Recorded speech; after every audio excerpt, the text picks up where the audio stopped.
quand on parle de la phase présidentielle, c'est-à-dire la candidature,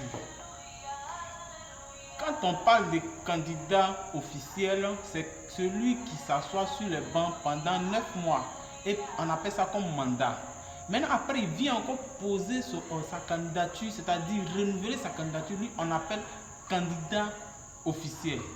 Maintenant, quand on parle de candidat officiel, je peux donner comme exemple Alassane Dramane Ouattara. Lui, c'est un candidat officiel parce qu'actuellement, le pouvoir est s'il pose candidature, il est candidat officiel. Maintenant, on va parler de candidat libre officiel. C'est-à-dire, il est là, mais il est un peu absent. Lui, il est candidat libre officiel. Après, il vient poser candidature. Exemple, Soro Kibafori Diop. Lui, c'est un candidat libre officiel. Maintenant, on va parler encore des candidats libres.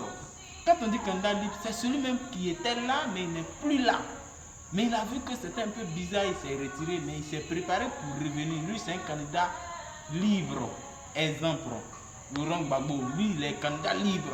C'est un candidat libre. Qui va venir, il devient candidat libre. Et il y a aussi ce qu'on appelle aussi candidat mercenaire. C'est-à-dire, lui, il a déjà le titre, il a déjà le pouvoir. Mais il veut encore poser sa candidature pour faire honneur à son parti. C'est-à-dire, lui, il devient candidat mercenaire. C'est risqué. Il s'appelle Henri Konan Bédié. C'est tout aujourd'hui.